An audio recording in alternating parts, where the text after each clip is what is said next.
Graça e paz. Vamos orar. Pai querido, nós te agradecemos por estarmos juntos, fazendo, Senhor Deus, este trabalho que traz tanta alegria para o nosso coração. Nós pedimos a tua bênção, a tua direção e que o Senhor esteja abençoando todas as pessoas que estiverem envolvidas lendo, escutando e tomando decisões na vida. Também queremos te pedir pelo nosso país, Pai. Abençoa o nosso país. Nós pedimos em nome de Jesus.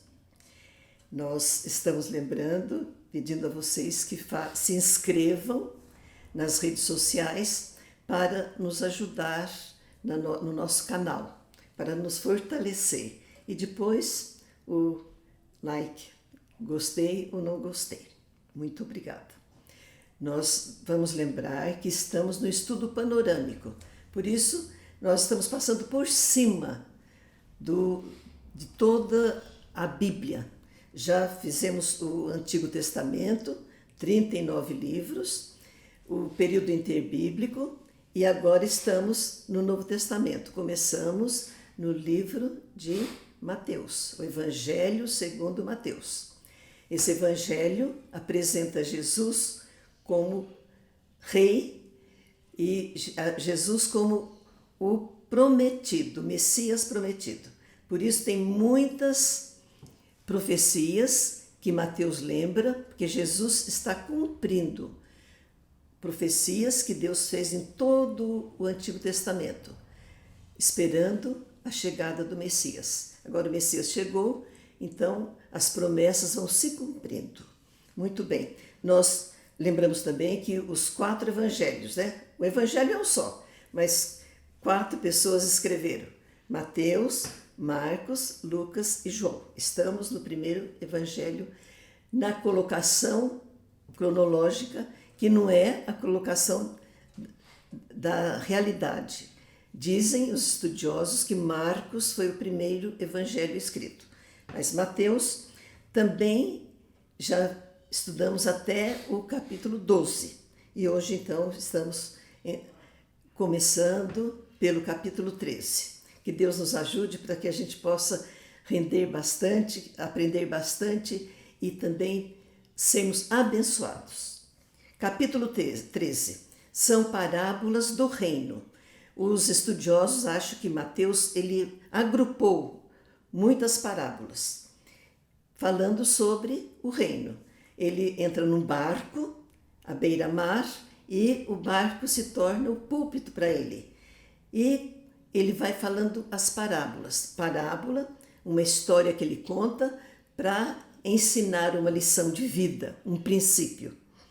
Aí então, no capítulo 13, tem a parábola do semeador, aquele que semeou os 4 terrenos, a parábola do joio, o joio e o trigo. Sempre Jesus está mostrando alguma lição. O joio e o trigo é a presença da maldade, de pessoas que não pertencem ao reino, mas que estão juntos e só na colheita que vão ser separados.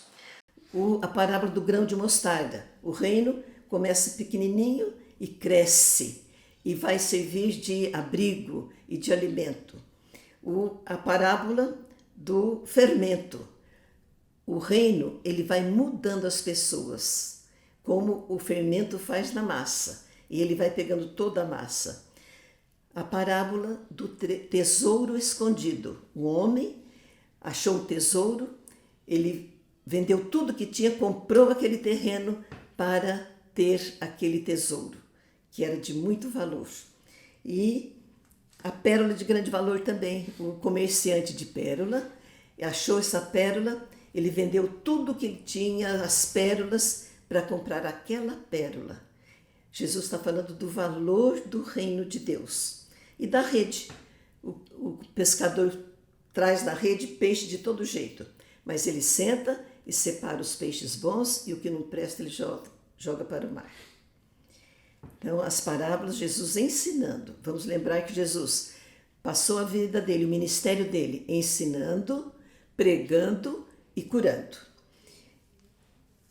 Ele ficou na infância em Nazaré, por isso que é chamado Nazareno, e Nesse tempo ele está na Galileia, em Cafarnaum, ele mora ali, dali ele faz o quartel-general dele. Mas agora ele volta a Nazaré e ele é rejeitado, porque eles começam a dizer, esse não é o filho do carpinteiro? Esse não é o filho de Maria? Nós conhecemos os irmãos dele, as irmãs dele. E o povo começa a não acreditar muito. Então, em Nazaré, Jesus faz poucos milagres. Porque ele mesmo fala que o profeta ele tem menos valor na sua casa. O mundo tem um provérbio, santo de casa não faz milagre. Capítulo 14, vai falar sobre a morte de João Batista. Antipas, o Herodes Antipas, ele divorcia da mulher dele e casa com a que foi mulher do irmão dele, de Filipe. E João Batista fala para ele que ele está errado. Então, o Herodes Antipas quer matar o João Batista, mas ele tem medo porque a multidão respeitava muito o João Batista. Mas aparece o aniversário dele, aquela festa, e a enteada dele, que era sobrinha também, ela dança e ele oferece um prêmio para ela, o que ela quisesse. E a mãe dela fala para ela pedir a cabeça de João Batista.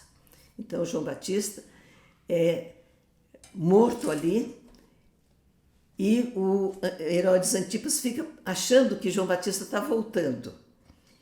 Ele quer saber quem é esse Jesus, porque João Batista fazia milagres e Jesus está fazendo também. Aí então no capítulo 14 tem a primeira multiplicação de pães. Eram 5 pães e 2 peixes. Uma multidão.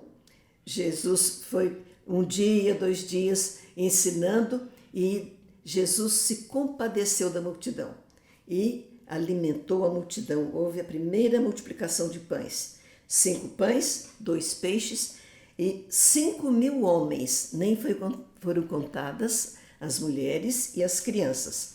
E o que sobrou encheu 12 cestos. E tem uma observação que quero fazer para vocês, que nós estamos vendo os 4 evangelhos e algumas bíblias, a maioria das bíblias tem assim, o título desse acontecimento, a primeira multiplicação de pães, né, e peixes. E embaixo tem os evangelhos onde esse assunto é tratado, onde esse fato é registrado. Aí Mateus, depois em Marcos, no capítulo 6, em Lucas, no capítulo 9 e em João, capítulo 6. Esse milagre foi registrado nos 4 evangelhos. Muito bem. Depois disso, Jesus manda os discípulos irem para o outro lado do mar. E ele vai orar no monte. Depois da madrugada, ele vai se encontrar com os discípulos que estão no barco. E ele vem andando sobre as águas. Eles pensam que é um fantasma, eles gritam, eles estão com medo. E ele diz, sou eu, não tenho medo. E Pedro falou assim, então eu quero ir também. E Pedro anda sobre as águas igual Jesus. Mas quando Pedro olha para os lados, ele tem medo e ele vai afundando e ele pede socorro. E Jesus imediatamente pega a mão de Pedro e os dois entram no mar. Aí Jesus vai em Genezaré. Nós vemos assim, Jesus de um lado para o outro na Galileia, que é o norte, sempre curando, ensinando e pregando. Ali muitos enfermos, a multidão trouxe gente para ele e eles queriam pelo menos tocar na veste de Jesus. E a Bíblia registra sempre, todos que chegaram perto de Jesus e pediram foram curados. Capítulo 15, Jesus e a tradição dos anciãos e os mandamentos. Os fariseus e os saduceus e os escribas vêm para Jesus e falam, os seus discípulos não lavam as mãos para comer. E Jesus fala assim, isso não tem importância. Agora, vocês querem que eles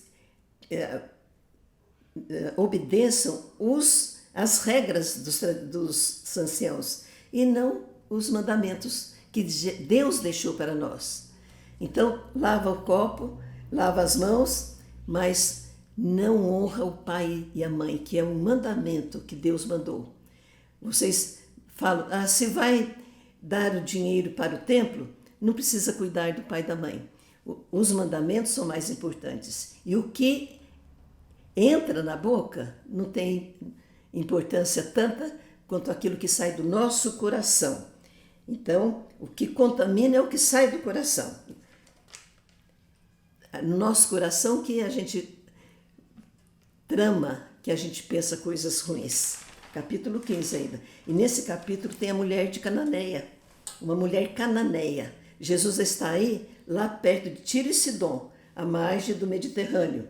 E essa mulher vem, pede, clama, grita que ele salve a filha dela, que está endemoniada. E Jesus diz para ela assim, eu fui primeiro mandado para as ovelhas de Israel. E ela disse, mas eu preciso. Ele falou, não, eu preciso dar primeiro pão para Israel. Ela falou, mas os cachorrinhos comem as migalhas que caem da mesa. E Jesus diz para ela, grande é a sua fé, mulher. Você vai receber o que você pediu. E a filha dela foi curada.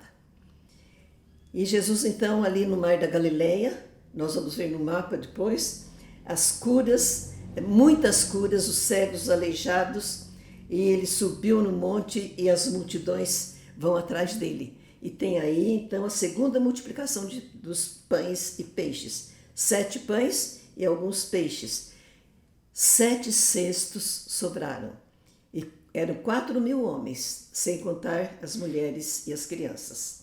Capítulo 16, os fariseus e os saduceus pedem um sinal para Jesus. E Jesus fala, vocês são tão espertos. Vocês sabem, quando o céu está avermelhado, então vocês falam, o tempo é bom. Quando é o vermelho sombrio, vocês falam, é tempestade. Vocês discernem os tempos e vocês não discernem. O sinal já foi dado. É o sinal de Jonas, que ficou 3 dias no peixe. E quando Jesus volta para falar com os discípulos, ele fala para eles, vocês tenham cuidado com o fermento dos fariseus e saduceus. Os discípulos pensam que é fermento de pão, mas o que Jesus estava falando, cuidado com a doutrina dos fariseus e dos saduceus, que eles faziam as coisas da maneira que eles achavam.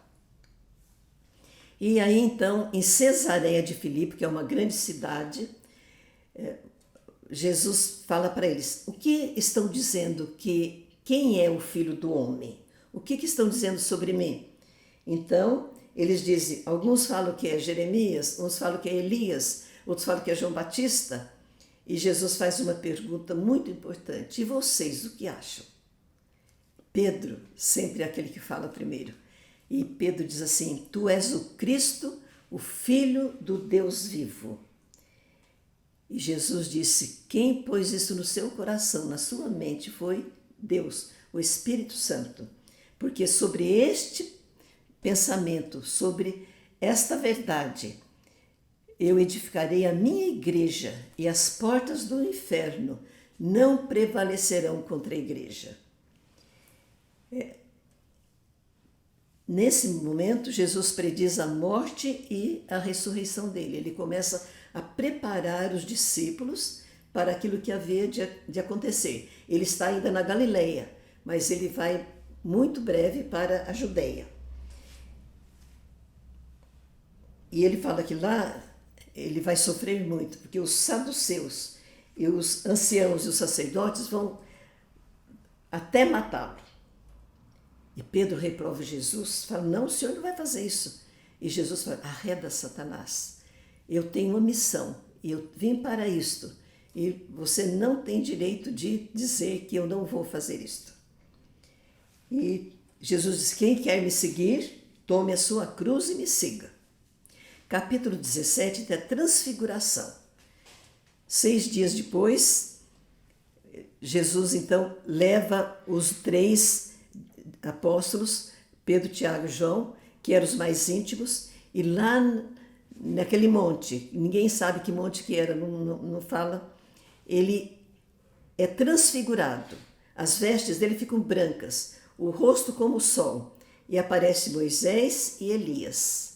E depois o Pedro quer fazer uma tenda para eles ficarem ali. E aí vem uma nuvem luminosa e a voz: "Este é o meu filho amado, ouçam-no." Era Deus falando, ali estava o Pai falando de Jesus, do Filho, que estava se preparando para o sacrifício. Quando eles descem à cura daquele jovem possesso, que Jesus falou, os discípulos não conseguiram, mas precisa de muita oração e jejum. Outra vez Jesus fala da morte dele e da ressurreição, que no terceiro dia ele vai ressuscitar. E os discípulos se entristeceram muito. E Jesus paga o imposto também. Ele manda o Pedro lá pescar o peixe. Dentro do peixe tem uma moeda que dá para pagar o imposto dos dois. É Jesus cumprindo o dever de cidadão. No capítulo 18, ele fala sobre o maior no reino dos céus. É como uma criança que recebe, que se humilha. E ele fala que quem fizer tropeçar uma criança, é melhor que ele se jogasse no mar com um peso no pescoço, que morresse. E aí Jesus conta a história da ovelha perdida. 100 e uma se perde e o pastor vai atrás dela até recuperar. E ele fala que não é da vontade de Deus que nenhum pequenino se perca. E vem também como tratar o irmão culpado, na disciplina. As igrejas até hoje usam isso aí. Você viu que seu irmão praticou uma coisa errada, um pecado, você só vai falar com ele, conversa com ele. Se ele não te atender, você chama testemunhas, 2 ou 3 testemunhas, e conversam com ele. Se ele não se arrepender, vocês levam para a igreja, e a igreja então dá oportunidade para ele se arrepender e para ficar na igreja. Se ele não quiser, então ele é declarado gentio e ele é deixado para o que ele for resolver. Até hoje as igrejas evangélicas usam essa disciplina. Muito bem, esse capítulo 18. No capítulo ainda tem, Pedro pergunta para Jesus, quantas vezes a gente deve perdoar o irmão? 7 vezes? Ele fala, não, 70 vezes 7. E ele conta a história, que era uma parábola do credor incompassivo. Um homem que foi grandemente perdoado, a dívida dele era tão grande que ele ia ter que vender a mulher, os filhos, e o rei se compadeceu e perdoou a dívida dele. Ele sai dali, encontra um conservo que devia uma quantia mínima, e ele não perdoa o conservo. E então o rei manda chamá-lo, porque o rei fica sabendo, e entrega aquele homem aos verdugos para ser torturado na cadeia até pagar a dívida. Jesus falando, não é 7 vezes, é 70 vezes 7 a gente perdoa o irmão. Capítulo 19 está na Galileia, passa o Jordão e vai para a Judeia. Aí os fariseus vêm com a questão do divórcio. Jesus, no princípio não era assim. Moisés concedeu isso por causa da dureza do coração de vocês. Mas continua o princípio. Deixa o homem, pai e mãe, se junta à sua mulher e se torna os dois uma só carne. Jesus abençoa as crianças. Os discípulos acham que as crianças incomodavam. Ele falou, deixa que as crianças venham a mim. E Jesus então impôs a mão sobre elas e abençoou. Aí também tem o caso do jovem rico, que veio e pergunta, o que eu faço para herdar a vida eterna? Você conhece os mandamentos? Eu cumpro todos eles. Os estudiosos dizem que ele não fala da cobiça. Ele fala todos os mandamentos, mas ele não cita a cobiça. E Jesus disse para ele, então você vende tudo que você tem, reparte e me segue. E tem um evangelho que diz que Jesus amou aquele moço. Só que aquele moço foi embora triste, porque ele tinha muitas riquezas. Então, Jesus fala sobre o perigo das riquezas. Mas o que é impossível para o homem é possível para Deus. Deus pode ser rico e também amar a Jesus e amar a Deus sobre todas as coisas. E eles perguntaram para Jesus: e nós que deixamos tudo? Deixamos pai, mãe, tudo, e para seguir o Senhor. Ele falou: vocês vão receber muitas vezes mais e a vida eterna, que é um preço maravilhoso. E no capítulo 20, ele vai falar da parábola dos trabalhadores na vinha.